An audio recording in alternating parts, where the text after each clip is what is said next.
Happy morning, my dear children. Hope you're all doing good. In this video, I'm going to explain about your multiple assessment project. So, this is your first multiple assessment activity in social science. Yes. So, you are going to draw cartoons based on India before Western rule and after independence. So, you can draw cartoons comparing the condition of India before or during the Western rule and after independence. So below the cartoons you can draw you can add your own description, you can add your own explanation. So this is an example of India before Western rule. Okay, so India was disunited. Yes, so this is the cartoon portraying the disunity of the Indians. So what happened? After independence, the people of India became united. This is an example drawing. Likewise, you can compare the agricultural advancement before, how the people did agriculture, and now how they are doing agriculture.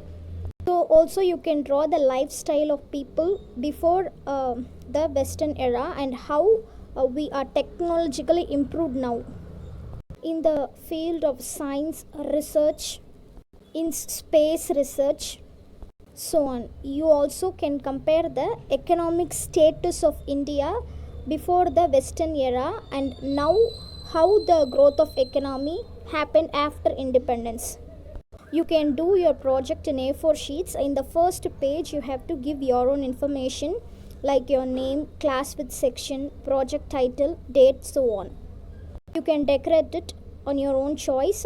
In the second page of the A4 sheet, you can draw how the India was before the Western rule. In the third page, you can draw cartoons based on the growth of India after the Western era, that is after independence.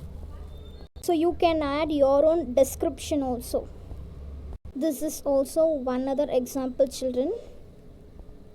I have enclosed another video telling the growth of India after independence. You can watch the video. Thank you, children.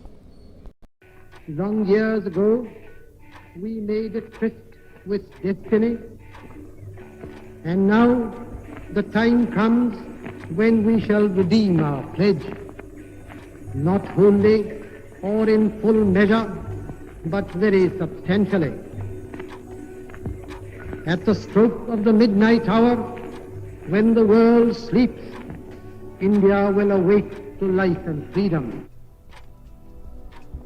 Ever since that decisive day in 1947, India has come a long way from the country Britishers exited from. India has made rapid strides in several domains ever since. Today, it is one of the largest economies and the single largest democracy in the world. But walking towards the path of evolving into a growing nation was not an easy task.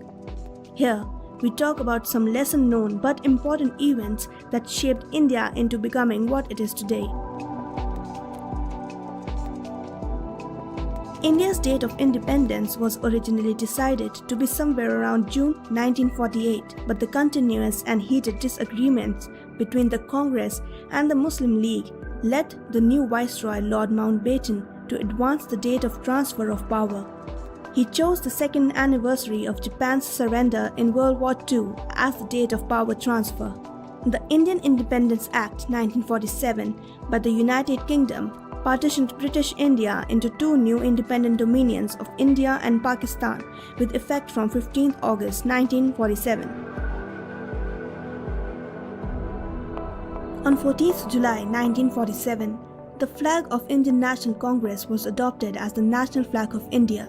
However, slight modifications were made to it so as to appease all parties and communities. The spinning wheel of Congress flag was replaced by chakra from the lion capital of Ashoka. Jawaharlal Nehru also agreed to the modification as it would make the design more symmetrical.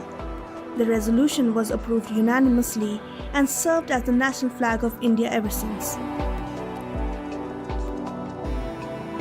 The independence-era economy was inspired by the economy of Soviet Union with socialist practices, with more emphasis on public sectors, high import duties, and lesser private participation characterizing it, leading to massive inefficiencies and widespread corruption. Post-independence, India has grown as a planned economy.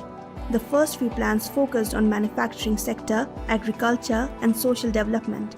However, later on, India adopted free market principles and liberalized its economy to international trade in the year 1991 by Prime Minister P.V. Narasimha Rao and his then Finance Minister Dr. Manmohan Singh. Today, the main economic focus is on science and technology as well as the education sector.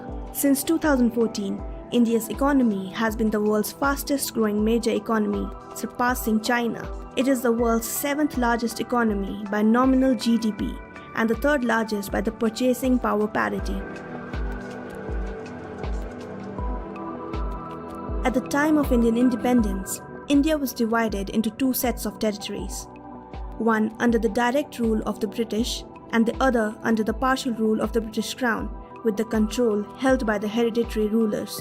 These partial territories included 552 princely states which shared revenue with the British states. In addition, there were several small territories controlled by France and Portugal. Since the independence, the political integration of these territories into India was one of the main objectives of the Indian government. Through a combination of factors, Sardar Vallabhbhai Patel and V.P. Menon convinced the rulers of various princely states to join India. Although this process successfully integrated the vast majority of princely states into India, it wasn't as successful for a few, notably Jammu Kashmir, Hyderabad, Manipur, and Junagadh. Later on, Junagadh, Hyderabad, and Manipur was successfully incorporated into India, but the issue of integration of Jammu and Kashmir still persists. Over the course of time, Goa, Pondicherry, and Sikkim were also integrated into India.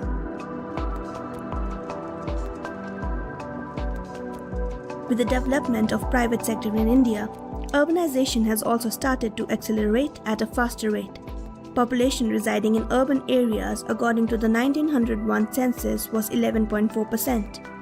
This count increased to 28.53% according to 2001 census and currently stands at 34%.